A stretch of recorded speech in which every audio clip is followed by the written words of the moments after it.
말씀의 제목 한번 따라하십시다. 당신이 내 형제요 가족입니다. 이런 제목은 옆 사람하고 손을 잡고 하면 좀 좋겠죠. 한번 손잡으세요. 당신이 내 형제요 내 가족입니다. 네. 어떤 분은 이렇게 인사하고 내 가족입니다 그러고 꾼 돈 5만 원 빨리 갚아 그런 사람 있는 것 같아요. 오늘 이 말씀의 제목이 여러분들에게 믿음 되기를 바랍니다. 제가 저쪽 교회에서 2006년도에 성전을 건축했습니다. 약 527평 건축했는데 그 건축하기 전해인 2005년도에 준비하는 한 해로 잡았습니다. 그래서 기도 운동도 일으키고 가정을 신방하면서 건축원금 할 것도 서로 작정하고, 그리고 또 한 가지 사업이 있었는데 우리 전사하고 저하고 카메라하고 줄자를 가지고 우리 감리교 소식지에 기독교 세계라는 게 있는데 한 달에 한 번씩 교회 봉헌하면 소식이 뜹니다. 거기 사진과 더불어 뜨는데 마음에 드는 모양의 교회를 지은 데가 있으면 정말 전국 곳곳을 다녔습니다. 한 30교회를 저희가 다녔는데 그중에 다니면서 제가 느꼈던 그런 것들을 잠깐 소개하려고 합니다. 한 교회는 당진에 있는 교회였습니다. 60대 초반 정도 되는 목사님이셨는데 제가 전화를 걸고 이만점에서 목사님 교회 새로 봉헌하셨는데 좀 구경 좀 가겠습니다. 그렇게 전화를 드리고 아주 찾아갔습니다. 가서 목사님이 처음 뵙는 분이죠. 그 목사님이 지하 1층에서도 지상 4층까지 지었는데 위에서부터 이렇게 쭉 소개를 하는 겁니다. 이건 뭐 지었는데 이런 장점이 있고 이건 괜히 지었다. 여러 뭐 지을 때 이거는 안 짓는 게 좋겠다. 뭐 이러면서 뭐 업자와의 관계, 어떤 영적으로 어떻게 준비하는 뭐 이런 것들을 쭉 소개해 주는데 자그마치 한 3시간 이상을 소개를 해줬어요. 그러니까 점심 이후에 들어갔는데 그럭저럭 저녁 먹을 시간이 된 거예요. 그리고 또 그 정도 규모의 목사님이니까 얼마나 바쁘겠어요. 너무 고맙고 해서 제가 이제 목사님 너무 감사합니다. 제가 가겠습니다. 그랬더니 제가 이제 학교 후배는 아니지만 후배 같이 보이니까 목사님 저기 올라가려면 화성까지 가려면 또 시간도 걸리고 그러니까 교회 지으려면 고생 많이 해. 내가 밥 한 끼 사줄게. 그러는 거예요. 저 전사까지 포함해서. 근데 밥을 딱 먹는데 그분이 남처럼 느껴지지가 않는 거예요. 처음 뵌 분이고 아는 것도 없는데 그런 겁니다. 가슴이 참 뭉클하고 돌아왔어요. 그리고 나서 이제 또 있다가 수지, 저쪽에 용인 가는 수지에 이제 또 교회를 하나, 거긴 규모가 더 큽니다. 1000명이 이상 모이는 교회를 지어서 사진을 보고 또 찾아갔습니다. 워낙 큰 교회라 보나마나 담임 목사님 바빠서 못 안 계시겠다 그리고 교회 건물만 쭉 둘러보고 가겠다 생각하고 이제 전사랑 둘이 가서, 그래도 그냥 카메라 들고 왔다 갔다 하면 좀 그러니까 사무실을 제가 찾아가서 이만점에서 제가 감리교 목사인데 건물을 잘 지어서 한번 구경하러 왔습니다. 그랬더니 그 사무직원이 마침 자기 교회 담임 목사님이 계신다는 거예요. 그 담임 목사실로 저를 인도해 가더라고요. 그 목사님 만나서 이렇게 악수하면서 목사님이 쭉 듣더니 내가 설명하려면 너무 기니까 밥부터 먹고 하자는 거예요. 근데 거기 교회 직원이 많아서 교회 식당에서 항상 밥을 하더라고요. 점심을 거기서 대접을 받고 진짜 4시간 이상을 막 지하 2층에서부터 지상 6층이고 그 위에 옥상까지 막 쫙 합니다. 나중에는 막 내가 집에 가고 싶어. 너무 자세히 가르쳐줘가지고 진짜예요. 그러면서 목사님이 마지막에 명함을 하나 딱 꺼내주면서 최 목사님 앞으로 교회 지을 때 어려운 거 있으면 언제든지 연락하라는 거예요. 그러면 자기가 최소한 해서 가르쳐주겠다고. 근데 그 얘기를 딱 듣고 돌아서는데 남 같지 않은 거예요. 그분이 형님 같고 그분이 아버지 같고 처음 뵙는 분인데, 그리고 2006년도에 교회를 다 지었습니다. 그리고 났더니요 이제 입장이 바뀐 거예요. 어느 낯선 목사가 전화가 왔어요. 그 교회 어디 교회죠? 교회 지으셨다며요. 제가 좀 탐방을 가도 될까요? 제가 친절하게 했겠어요? 소홀하게 했겠어요? 친절하게 했죠. 오시면 제가 지하서부터 옥상까지 다 안내하고 또 뭐 차도 대접하고 뭐 다가도 대접하고 비록 처음 뵙는 분이고 또 처음 보고 그것이 처음이자 마지막 만남일 수도 있었지만 그가 또 남처럼 제가 느껴지지 않았어요. 그런 의미에서 단지 하나의 이유 때문에, 예수님을 믿고 그분을 따른다는 이유 때문에 처음 만나서도 형제 같고 처음 만나서도 어머니 같고, 그런 것이 우리 기독교의 가족관인 것입니다. 그런 의미에서 다시 한번 옆 사람한테 인사하십시오. 당신이 내 형제요, 내 가족입니다. 이렇게 한번 얘기합시다.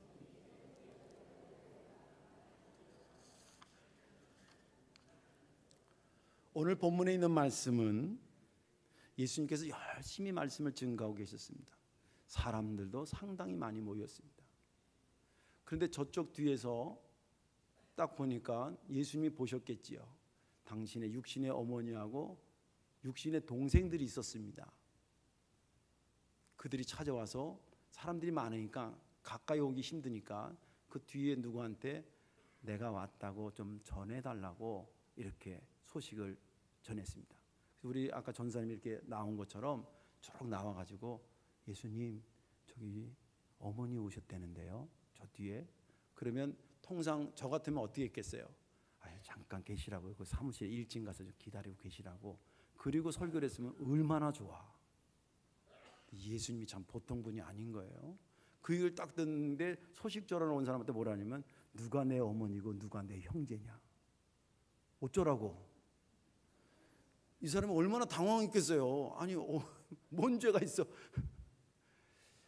그런데 주님께서 그럼에도 불구하고 그 얘기를 또박또박 묻습니다. 그리고 그것으로 끝나지 않고 그 앞에 말씀을 들으려고 쭉 도열해서 앉아있는 사람을 손을 내밀어서 가르쳐, 영어 성경에 보면 point on 이렇게 돼 있어요. 각자 딱딱 가르치면, 이렇게가 아니라 손장로님, 여기 최장로님, 이장로님, 이분들을 보라 이거예요. 시간 관계상 몇 명은 빼겠습니다. 그 다음부터 또 섭섭해하지 마시고, 이렇게 하면서 이들을 봐라. 이들이 내 어머니고 이들이 내 형제 아니겠냐. 누구든지 하나님의 뜻을 따라 사는 자가 내 어머니고 형제지. 그런 말씀을 당시에서는 상당히 폭발적인 말씀으로 가족관을 소개하고 있습니다. 저는 지난 주간에 이 본문을 읽으면서 은혜됐던 것은 주님께서 새로 설정한 가족간의 은혜를 받았습니다. 저는 그래서 그것을 제 나름대로 명칭을 정하기를 복음적 가족관이라고 정하고 싶습니다.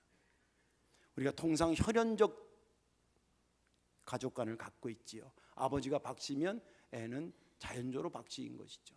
그리고 아버지가 최씨면 아들은 당연히 최씨를 물려받는 것처럼 혈연적 공동체 가족관은 익숙해 있는데, 주님은 거기다가 복음적 가족관을 제시하면서 새로운 가족관을 열어 가셨습니다. 그것이 저에게 은혜로 다가왔던 것입니다. 오늘 말씀에 여러분들 은혜 받으시고, 주님께서 여러 사람이 순간적으로 민망했겠지만 그럼에도 불구하고 또렷하게 복음적 가족관을 제시하신 목적이 어디 있었는가를 여러분들의 은혜로 받으시고, 여러분들의 생각 속에서, 여러분들의 신앙 속에서 새로운 복음적 가족관이 싹 트지기를 주의 이름으로 축원합니다. 예수님은 어떤 목적을 두고 복음적 가족관을 선포한 것일까? 그 첫째는 편협의 벽을 뛰어넘어서 넓은 세계관을 갖게 하기 위해서 그랬습니다. 편협한 벽을 뛰어넘어서 넓은 세계관을 갖기. 당시의 유대인들은 민족관이 뭐였냐면 폐쇄적이고 편협한 민족관을 갖고 있었습니다. 그 전통은 예수님 당시에도 그랬고 안타깝게도 지금도 그렇습니다. 제가 저번에 있었던 교회 그 근처에가 차로 한 10분만 가면 협성대학교, 감리교 계통이죠. 협성대학교가 있습니다. 거기에 김성 교수라고 히브리대학교에서 박사학위를 하고 성서 고고학의 전문가입니다. 그리고 이집트학의 대가입니다.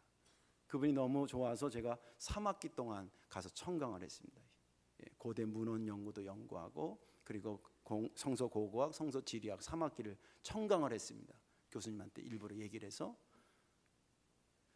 그분이 이제 자기의 가르치면서 그런 얘기를 하는데, 자기가 히브리 대학 이스라엘 가서 유학을 할 때에 유대교에 대해서 좀 알고 싶어가지고, 그분 장로교 목사님 아들입니다. 그래서 우리로 말하자면 교회가 거기는 회당입니다. 회당의 담임 목사님 같은 분이 누구냐면 랍비예요.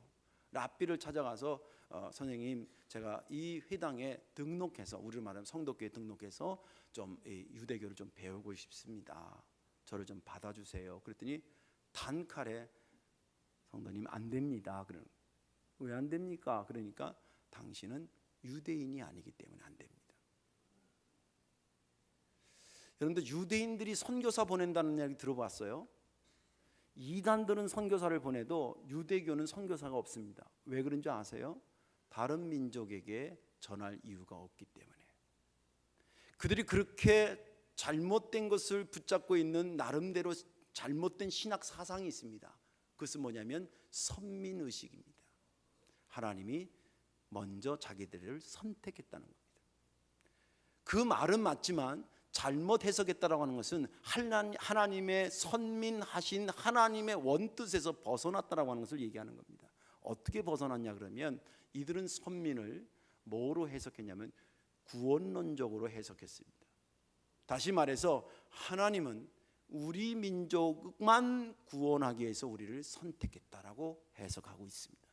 그러니까 다른 민족은 하나님을 알 필요도 없고 하나님의 구원의 대상에서 배제된 인생들이기 때문에 우리만 구원하시는 하나님이라고 생각했던 거죠. 그러나 원래 하나님께서 선택했던 선민의 개념은 구원론적으로 해석하는 것이 아니라 사역론적으로 해석해야 되는 것입니다. 하나님께서 많은 사람들이 타락하는 걸 안타까워하면서 하나님의 백성을 제대로 만들고 싶으셨습니다. 그래서 선택적으로 먼저 부른 자가 누구냐면 아브라함이었습니다. 아브라함을 통해서 그의 믿음을 본받는 자들이 수를 없이 계속 늘어나면서 진정한 하나님의 백성들이 만들어지기 위해서 아브라함을 먼저 선택적으로 사역적으로 부르신 겁니다.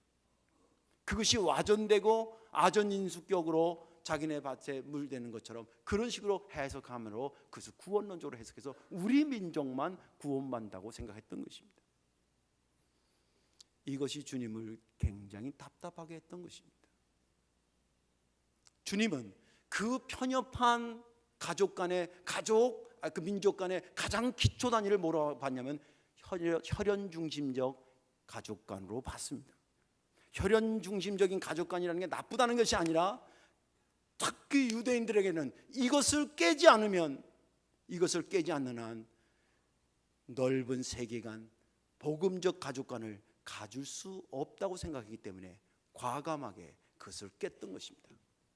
여러분들, 그 소식을 뒤에 있는 어머니나 동생이 들었으면 섭섭했을 겁니다. 아니 그래도 내가 어떻게 해서 널 낳았는데, 아니 나 형 동생인데. 그들의 입장에서는 섭섭할지 모르겠지만 주님께서 그걸 몰랐을 리가 없습니다. 그러나 그거 섭섭한 것을 무서워해서 제대로 된 것을 가르치는 것을 뒤로 할 수가 없었던 것이죠. 그래서 정확히 심어줘야 됐다고 생각합니다. 여러분, 성경에도 보면 성령이 너에게 임하면 너희가 권능을 받고 예루살렘과 온 유다와 사마리아와 땅끝까지 이르러 내 증인이 되라고 말씀하신 것의 세계관을 한번 여러분 생각해 보세요. 유대인들에게만 국한된 구원론이 아니었습니다. 주님은 그것을 고치고 싶었던 것입니다. 그래서 그 얘기를 선포했던 것입니다. 주님께서 그렇게 복음적 가족관을 선포하고 넓은 세계관을 편협한 것을 제거하고 그렇게 선포한 이후에 그를 믿는 사람들의 행동이 어떻게 달라진지 아세요? 성령 받은 사람들이 지역적으로는 유대인들이 사는 예루살렘에서 벗어나기 시작했습니다. 왜? 하나님의 역사는 유대인들에게, 예루살렘에게만 임하는 것이 아니었기 때문에. 그래서 안디옥 지역으로 옮겨가고 소아시아국으로 옮겨가고 그리고 로마까지 옮겨가고 그리고 유럽을 복음화하고 그것이 미국으로 건너가고 미국에서 건너가서 한국 땅에까지 온 것입니다. 이것이 인종적으로는 어떻게 발전해 가냐면 우리 민족만 구원받는다는 유대 민족에서 그것을 깨고 나니까 이방인 크리스찬들이 생기기 시작합니다. 흑인도 생기게 되고 백인도 생기게 되고 그리고 황인종도 생기게 되고 동양 사람도 생기게 되고 서양 사람도 생기게 됩니다. 복음이 민족과 언어와 영토와 이런 것들을 뛰어넘기 시작합니다. 심정적으로는 혈연 중심적인 것은 자기의 마음과 생각을 식구들에게만 집중한다는 거예요. 식구가 다치면 불쌍히 여기는데 다른 사람이 다친 것은 별로 식구만큼 불쌍히 여기지 않는다라고 하는 것은 기독교 가족관에서는 조금은 안타깝지만 고쳐야 될 부분이라는 거예요. 심정적으로는 가족에게만 국한된 그들을 하나님께서 성령께서 어렵고 힘들고 병들고 그런 사람들에게 헌신하도록 그것을 뻗쳐나가셨습니다. 우리 교회에서 예를 들면 월드비전에 가서 봉사하잖아요. 그거 자기 돈 내가면서 봉사하고 오는 거예요. 자기 땀 들여가서 헌신하고 오는 거예요. 이게 어디서부터 시작된지 아세요?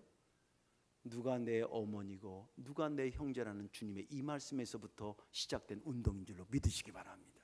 장기본부, 적십자, 봉사하는 거, 섬기는 거, 요새는 다른 종교에서도 하도 기독교가 그걸 원래 했는데 다른 종교도 흉내내니까 세상 모르는 사람은 그냥 잘 베푸니까 다 좋아가지고 그러는데 사실 그 근간은 어디서 나오냐면 기독교 복음에서 나온 것입니다. 그렇게 섬기는 겁니다. 제가 지금 러시아 목회자 신학생이나 우리 교인들은 아직 경험이 없어 그런데 거기 몸담고 있는데 어저께 바쁜 가운데 갔다 왔습니다. 15주년이었기 때문에 기념 감사 예배가 있었습니다. 거기 목사들 회원 목사님 교회에서 다 헌신하고 헌금, 우리 교회에서도 이번에 몇백만 원을 거기에 헌신하는데 그런 것들이 모아져서 한 번 행사에 5, 6천만 원씩 드는 행사입니다. 러시아 목사들 우리가 아는 사람들이 아닙니다. 그러나 주님이 알고 있으면 나도 아는 거예요. 할렐루야. 왜? 그분이 내 아버지니까. 그분이 자전 삼으면 나랑 그 사람들이 뭐가 돼요? 형제가 되는 것입니다. 주님께서 복음적 가족관을 만들어 놓으신 이후에 펼쳐지는 아름다운 역사의 흐름인 것이죠. 혈연적 가족관이 그럼 쓸모없는 거냐? 아닙니다. 굉장히 중요한 겁니다. 이건 무시하면 절대 안 됩니다. 그러나 그렇다고 해서 혈연적 가족관에만 머물러 있으면 그것도 절대 안 됩니다. 주님께서 우리에게 복음적 가족관을 심어주시고 함께 걸어가라고 하셨으니까 그런 의미에서 낯선 것이 아니라 주님을 믿는다라고 하는 그 이유 하나만으로 저 사람과 나는 형제가 되고 어머니가 되고 가족이 되는 것입니다. 그 목적을 두고 주님은 넓은 세계관을 가지라고 우리에게 그 말씀을 주셨던 것입니다. 두 번째 이유는 뭐냐면 하나님 뜻 실현을 최고 가치로 두도록 하기 위해서 그랬습니다. 50절에 보면 누구든지 하늘에 계신 내 아버지의 뜻대로 하는 자가 내 형제요 자매요 어머니니라 이렇게 되어 있습니다. 여기 50절을 자세히 보면 형제 자매 어머니, 우리가 이 땅에 사는 동안에 형제 자매 이것처럼 또 어머니처럼 우리의 가슴을 뭉클하게 하는 내 마음을 움직이는 단어가 어디 있겠습니까? 그렇죠? 그런데 그 단어보다도 하나님의 뜻을 행하는 것에 더 큰 비중을 두고 있음을 오늘 50절은 말해주고 있습니다. 가정과 가족을 다 포기하라는 말입니까? 그런 말씀이 아니죠.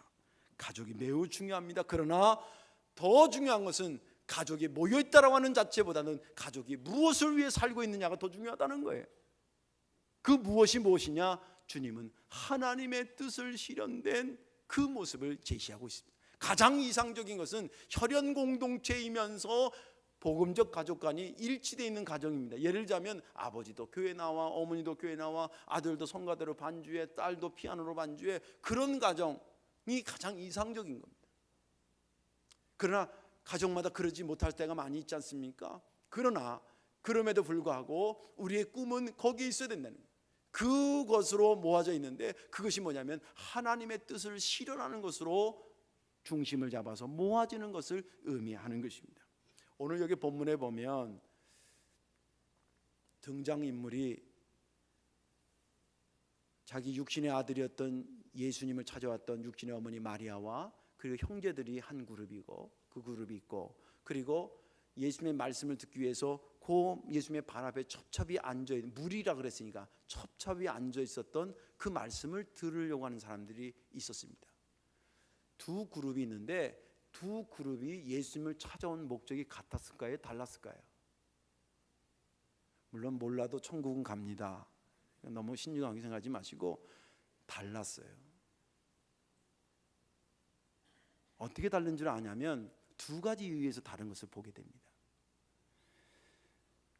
49절에 보면 손을 내밀어 제자들을 가르쳐 이르시되 나의 어머니와 나의 동생들을 보라 그랬거든요. 그럼 주님이 그들을 인정하는 거예요, 인정하지 않는 거예요? 인정하는 겁니다. 이들은, 그리고 50절에 그들은 하나님의 뜻을 실현하기 위해서 이 땅에 내 옆에 온 자라는 얘기를 하는 거거든요. 그러니까 하나님의 뜻을 실현하기 위해서 이 사람들은 온 겁니다. 그러면 그 육신의 어머니와 형제들은 그럼 뭐 때문에 왔겠느냐? 같이 예수님의 말씀을 듣고 하나님의 뜻을 실현하기 위해서 왔냐? 아닙니다. 여기까지는 아닙니다. 나중에 예수님이 부활하신 다음에 예수님의 형제들 중에서 사도의 역할을 한 사람들이 나옵니다. 그러나 아직까지는 그 단계는 아니었습니다. 그걸 어떻게 할 수 있냐면 마가복음 3장에 가면, 시간이 다 못 찾는데 마가복음 3장에 가면 이 본문이 동일하게 마가복음 3장 31절부터 기록이 되어 있습니다. 누가 내 형제고 내 어머니야, 그 얘기가.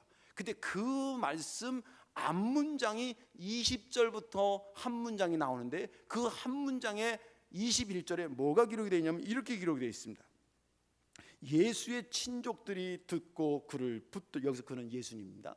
예수님의 친족들이 듣고 그를 붙들러 나오니 이는 그가 미쳤다 함이로라 라고 기록하고 있습니다. 이 말은 무슨 말이냐면 예수님의 친족들이 주로 어디서 살았냐면 나사렛 지역에 살았거든요. 나사렛 지역은 갈릴리, 전체 갈릴리 지역에서 속해 있는 한 마을입니다. 거기서 어느 날 들어보니까 예수님의 친족들이 들어보니까 아니 그 요셉의 아들 마리아의 아들 그게 어디 나가가지고 요새 뭐 미쳤대네, 뭐 귀신하고도 막 얘기하고 막 그런다는데 이거 이분들이 자세히 못 알아듣고 그러면 이거 집안 망신 아니야 이거? 이거 빨리 데리고 저 잡으러 가야 되고, 그리고 우르르 왔다는 거예요. 그 내용이 20절에 나와요. 21절에. 그리고 나서 예수님의 어머니하고 동생들이 찾아와서 설교하고 있는 예수님을 찾는다라고 하는 것을 이어서 가만히 추측해 보세요. 왜 왔는지. 성경은 왜 왔는지 정확히 얘기 안 하는데 추측하면 이런 겁니다. 제가 생각할 때는 그래요. 이제 위에서는 걔 미쳤다더라 빨리 잡아와라 그러니까 어머니나 동생들 입장에서는 미친 거 정도는 아닌데 워낙 윗분들이 그러니까 그 말을 전하러 간 거예요. 가서 형님 좀 자제하세요. 지금 윗분들이 난리 났어요. 에? 그 얘기하러 온 거예요. 예수님이 몰랐을까? 알았어요. 예수님이 안타까운 것은 뭐냐면 아무리 육신의 어머니고 육신의 형제들이라도 하나님의 뜻을 모르니까 지금 예수님 좀 자제하세요. 윗분들이 그런 얘기하고 있는 거예요. 그런 거에 비해서 하나님의 뜻을 이루어지기 위해서 이곳에 와서 남이지만 말씀 듣고 있는 이들이 이 사람이 진짜 내 식구고 형제 아니겠냐는 거예요. 여러분들 제가 보면 교회도 집사님들, 권사님들 너무 답답해서 눈물 흘릴 일이 있는데요. 친인척한테 물론 전화하는 경우도 있지만 그게 안 돼가지고 자기를 위해서 많이 기도해주는 권사님 붙잡고 한동안 운다는 거예요. 권사님 나. 그래서 자기 속의 걸 다 누가 진짜 식구요? 어려울 때 그 눈물 받아주는 게 식구 아닙니까? 제 부끄러운 고백인데 저희 집에 누이가 셋입니다. 위로 둘, 밑으로 하나. 제가 이래봐도 굉장히 귀한 아들입니다. 제 아버지가 장남이셨고요. 제가 장손이고 외장손입니다. 얼마나 귀하게 자는지 몰라요. 근데 이 누이나 셋이 믿음이 다 같질 않아. 점수로 말하자면 둘째 누나는 80점 이상이에요. 그 딸내미도 피아노 전공해서 애가 교회 반주도 하고 참 그래도 믿음이 그런데 예뻐. 그 한 80점 이상이에요. 그다음에 한 50점대가 하나 있는데 제 여동생이 50점대예요. 그리고 점수 없는 사람이 하나 있어. 아니 우리 큰 누나는 점수가 없어. 그래서 기도할 때마다 눈물 나요. 제가 교회 문제를 우리 큰 누나랑 의논하겠어요? 여기 장로님, 권사님, 집사님들 여러분들과 의논하면 실제 내가 가족으로 느끼는 사람들은 큰 누나가 아니라 여러분들이에요. 그 얘기를 하신 거예요. 하나님 뜻을 실현하는 것이 우선이지 않겠냐. 그것을 가족 개념으로 봐야지. 혈연의 묘에서 하나님의 뜻이 뭔지도 구분 못하고 그렇게 사는 것은 훌륭한 가족과 가문이 될 수 없다는 거예요. 이제 말씀은 정리합니다. 주님이 제시한 복음적 가족관을 갖기를 주의 이름으로 축원합니다. 내가 낳았다 안 낳았다 그런 편협한 것에서 자유하시길 주의 이름으로 축원합니다. 비록 내가 낳지 않은 자식이지만 영으로 낳은 자식이고 믿음으로 낳은 자식들이 여기 있지 않습니까? 나랑 한 집에서 한 이불 속에서 잔 형제는 아니지만 한 교회 안에서 한 하나님의 뜻을 이루고 함께 찬양하고 함께 기도하고 함께 예배하면 그게 내 형제요 자매 아니겠습니까? 이것을 넓히면 성도교회끼리만입니까?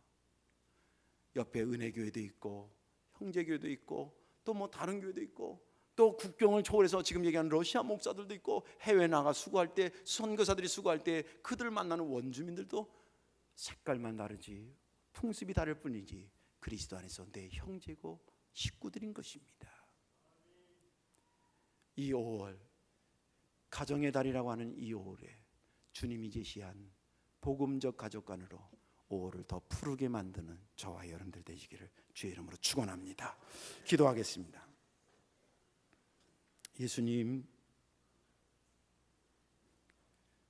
육신의 동생들한테는 오해의 소지를 줬겠지만 또 원망도 들었겠지만 그럼에도 불구하고 정확한 복음적 가족관을 가지고 살아야 다툼도 사라지고 국경도 사라지고 민족도 사라지고 궁극적으로 한 하나님의 한 백성이 된다는 것을 알고 있었기에 과감하게 선포하신 주님, 5월 가정의 달을 맞이해서 오늘 성도들과 함께 이 말씀에 은혜 받았습니다.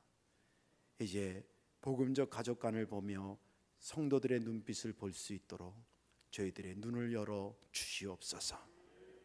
예수님 이름으로 축복하며 기도하옵나이다. 아멘.